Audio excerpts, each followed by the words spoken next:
दोस्तों, मच्छू एक डैम तो आपने ज़रूर देखा होगा। अक्सर हम जब डैम घूमने जाते हैं तो होलमड मंदिर के रास्ते से होकर वहां पहुंचते हैं, लेकिन आज हम आपको इसका एक बिल्कुल अलग नज़ारा दिखाने जा रहे हैं। यहां पहुंचने के लिए पीपरडी या जालसी का गांव से होकर ईश्वरिया नेश वाले मार्ग से पंपिंग स्टेशन के पास से डैम के एक्स्ट्रा ओवरफ्लो की पारी पर पहुंचा जा सकता है। मैं और मेरे दोस्तों ने इसी रास्ते से पिकनिक का आनंद लिया और डैम को बेहद नजदीक से ऊंचाई से देखने का शानदार अनुभव किया। यहाँ हमने बोटिंग, नदी में स्नान, फोटोग्राफी और ड्रोन से यादगार वीडियो बनाए। रात को डैम के किनारे खुद अपने हाथों से बनाकर स्वादिष्ट भोजन किया और ढेरों खुशनुमा पल संजोए। ये तो बस एक छोटी सी झलक है। पूरा वीडियो आप लियाकत बादी यूट्यूब चैनल पर जरूर देखिएगा, जहां आपको इस खूबसूरत लोकेशन की संपूर्ण जानकारी और दिलकश नजारे देखने को मिलेंगे। अगर आपने अभी तक लियाकत बादी चैनल सब्सक्राइब नहीं किया है तो तुरंत कर लीजिए, क्योंकि आगे भी ऐसे ही शानदार और यादगार वीडियो आपके लिए आते रहेंगे। चलिए सफर की शुरुआत करते हैं। सबसे पहले हम पहुंचे स्टार पेट्रोलियम लाल पर, जहां अपनी कार में डीजल फुल कराया।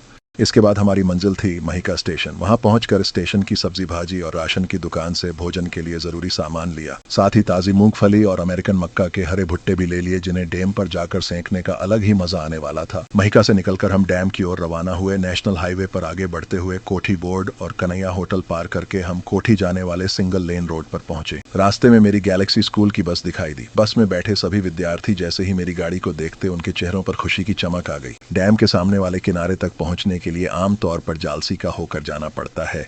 जालसी का जाने का एक रास्ता होलमड की ओर से भी जाता है, लेकिन इस बार डैम में ओवरफ्लो होने के कारण हमें यह पक्का पता नहीं था कि जालसी का नदी के पुल पर से आसानी से निकल पाएंगे या नहीं। इसलिए एहतियातन हमने कोठी और शोभला वाला रास्ता चुना। कोठी गांव के चौक से हम बाएं मुड़कर शोभला वाले रास्ते पर चढ़े। थोड़ा आगे बढ़ते ही रास्ते पर गेल्डी वाले पीर की दरगाह का बोर्ड दिखाई दिया। यह दरगाह हमारे लिए बेहद आस्था का स्थान है। यह दृश्य देखते ही स्वर में एक आध्यात्मिक और सुकून भरा एहसास जुड़ गया। दोस्तों, जालसी का गांव से पहले मच्छू सिंचाई नहर का यह ओवरब्रिज बहुत ही खतरनाक स्थिति में पहुंच चुका है। पानी की लीकेज की वजह से पुल में बड़े बड़े गड्ढे हो गए हैं।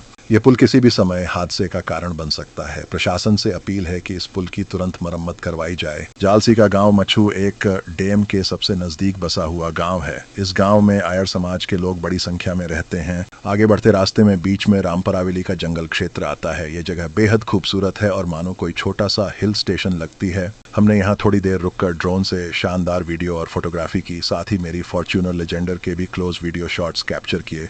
फॉर्च्यूनर लेजेंडर सिर्फ एक कार नहीं, ये मेरी शानदार सवारी है। ताकत, लग्जरी और क्लास का संगम। सफर चाहे छोटा हो या बड़ा, रोमांचक हो या यादगार, फॉर्च्यूनर लेजेंडर हर पल में मेरा असली साथी है। फाइनली हम मच्छू डैम के सामने वाले किनारे पर पहुंचे, जहां से एक्स्ट्रा ओवरफ्लो का पानी निकलता है। यहीं पर हमें पेट्रोलिंग करने वाली बोट दिखाई दी, जो डैम की परिधि के पास पेट्रोल भरवाने आई थी। हमने उनसे बातचीत की और बताया कि हम इस डैम पर व्लॉग बना रहे हैं। डैम की सतह का नजारा करीब से लेने के लिए हमने उनसे बोटिंग की रिक्वेस्ट की। खुशी की बात यह रही कि उन्होंने हमारी रिक्वेस्ट को पॉजिटिव लिया और हमें अपनी बोट में बिठाकर डैम का चक्कर भी लगवाया। हम बचपन से कई बार मच्छू डैम देखने आए हैं, लेकिन आज पहली बार हमें मौका मिला कि डैम की सतह पर बोटिंग करके इसे करीब से देख सकें। यह दृश्य वाकई अद्भुत और अनोखा था। अफसोस बस इतना रहा कि ड्रोन का अपडेट ऑनलाइन चल रहा था, इसलिए हम इस नज़ारे को ड्रोन से कैप्चर नहीं कर पाए। लेकिन इस सतह पर बोटिंग का लुत्फ उठाने का जो अवसर मिला, उसके लिए हम दिल से आभारी हैं उन बोट वालों के, जिन्होंने हमें यह अनोखा अनुभव कराया। अब हम निकल रहे हैं डैम का मुख्य बांध देखने के लिए, जहां तक पैदल चलकर पहुंचना पड़ता है। खुशखबरी ये है कि हमारा ड्रोन भी अपडेट हो चुका है और अब उससे हमें शानदार वीडियो शॉट्स मिल पाएंगे। मेरे दोस्त सर्कल में साथ हैं। नजू काका, समसुल बादी, Sarfaraz Galaxy furniture, Javed painter और जमीर बादी। और हाँ, आप सरफराज भाई के हाथ में जो स्टिक देख रहे हैं वो कोई साधारण स्टिक नहीं, बल्कि उसमें इंस्टा 360 कैमरा लगा है। उस कैमरे से भी बेहद खूबसूरत वीडियो बनते हैं। लेकिन अफसोस की बात यह रही कि उसका मेमोरी कार्ड क्रैक हो गया था, जिसकी वजह से पूरा फुटेज सेव नहीं हो पाया। आखिरकार हम पहुंच गए हैं डैम के बिल्कुल नजदीक बने व्यूइंग पॉइंट पर। वाह क्या बात है, यहाँ से तो डैम का अद्भुत नजारा दिखाई देता है।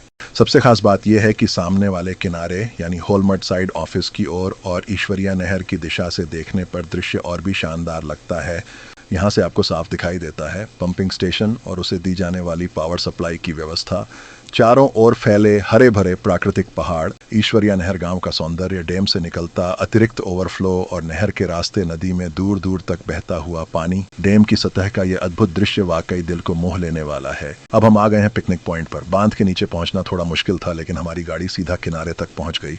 जहां अब हम टेंट लगाकर पिकनिक का मजा लेने के लिए डेरा जमाने वाले हैं। रसाई बनाने के लिए पोर्टेबल स्टोव, बर्तन, पानी और जरूरी चीजें साथ लाई गई हैं। गाड़ी के बूट स्पेस से अब हम उन्हें निकाल रहे हैं। डैम के खूबसूरत नजारों के बीच खुले आसमान के नीचे दोस्तों संग मिलकर भोजन बनाने और बांटने का मजा ही कुछ और है। ये छोटा सा पड़ाव हमारी थकान मिटाकर इस सफर को और भी यादगार बना देगा। साथ ही हम फोल्डिंग टेंट भी लेकर आए थे, जिसे खोलकर नदी के किनारे के पास ही लगाया। एक तरफ डैम का नजारा और बहती हवा, दूसरी तरफ दोस्तों के साथ बैठकर खाना पकाने का मजा अनोखा अनुभव था। ये खूबसूरत नजारा ड्रोन के कैमरे में कैद हुआ है। नदी किनारे सजा हमारा छोटा सा पड़ाव और पास ही खाना पकाने की तैयारी शुरू हो रही है। शमसुल भाई, जावेद भाई और सरफराज भाई बैठ गए हैं प्याज, हरी धनिया और टमाटर काटने के साथ जरूरी मसाले तैयार करने में। वहीं नजू काका मूंगफली और अमेरिकन मक्का के हरे भुट्टे सेंक रहे हैं।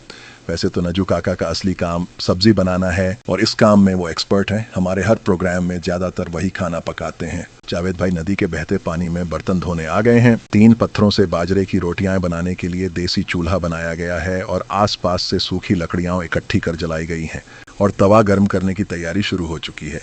बगल में नजू काका मूंगफली खाते खाते धीमी आंच पर गैस के चूल्हे पर सब्जी के लिए मसाला भूनना शुरू कर चुके हैं। काका का सब्जी बनाने का चम्मच छोटा होने के कारण गर्मी लगती थी, इसलिए उन्होंने उसमें पाइप जोड़कर और बोल्ट से लंबा बना दिया। वैसे भी उनका फैब्रिकेशन का काम है, इसलिए ऐसे जुगाड़ उन्हें अच्छे से आते हैं। इस तरफ चूल्हा ठीक से जल नहीं रहा था तो उसे ड्रोन की हवा लगाकर जलाया जा रहा है। चूल्हे ने अब पूरी तरह आग पकड़ ली है और तवा गर्म हो चुका है। जावेद भाई और शमसुल भाई पर बाजरे की रोटियां बनाने की जिम्मेदारी है और वे रोटियां बनाने के लिए आटा गूंद रहे हैं। जावेद भाई और शमसुल भाई दोनों ही रोटियां बहुत अच्छी बनाते हैं। अगर रोटियां बनाने का यह वीडियो उनके परिवार के लोग देख लेंगे तो शायद दोनों को उनकी पत्नियां भी रोटियां बेलने बैठा देंगी, ऐसा लग रहा है। रोटियां बड़ी और गोल नहीं बन रही थी तो प्लास्टिक पेपर पर थाली रखकर दबाकर उन्हें बड़ी और गोल बनाया जा रहा है। बगल में सरफराज भाई कब से कह रहे हैं कि अब हमें नहाने जाना चाहिए, लेकिन चूल्हा जलाने के लिए सूखी लकड़ियां काटनी थी, इसलिए उन्हें वहीं बैठा दिया गया है। रसोई का काम लगभग पूरा हो गया है और यह है हमारे पड़ाव के आसपास का दृश्य। सचमुच ये एक अद्भुत नजारा है और हमें हमेशा याद रहेगा। अब थोड़ी फोटोग्राफी करेंगे और फिर नहाने जाएंगे, उसके बाद खाना है। ये फोटोग्राफी कैनन 5D कैमरे और 70-200 लेंस से की गई है और इसमें वाकई बहुत सुंदर तस्वीरें आती हैं। मैं और सरफराज भाई डैम के ओवरफ्लो के नीचे नहाने पहुंच गए हैं। सरफराज भाई को तैरना नहीं आता, इसलिए वे कुंडी या ज्यादा गहरे पानी में नहीं गए। यहाँ ओवरफ्लो के नीचे बहते पानी में नहाने का अलग ही मजा लिया और अब अंधेरा हो चुका है। हम वहां पहुंचे तो रसोई का काम लगभग पूरा हो रहा था। बस आखिरी स्टेज में रोटियां बन रही थीं और बातें करने का दौर चल रहा था। पूरी तरह अंधेरा छा गया था।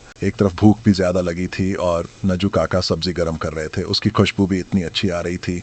जावेद भाई को खाने से पहले बीड़ी पीनी ही चाहिए और वे चूल्हे से जलती लकड़ी लेकर बीड़ी सुलगा रहे हैं। यह है डैम का रात का दृश्य। ऑफिस साइड वाले सामने किनारे पर हेलोजन लाइटें लगी हुई हैं, जिनसे रोशनी भी भर रही है और नजारा बेहद खूबसूरत दिखाई दे रहा है। जिसका इंतजार था, अब हम भोजन के लिए बैठ गए हैं। खाना लाजवाब और स्वादिष्ट बना है। वही टेस्ट, वही मजा।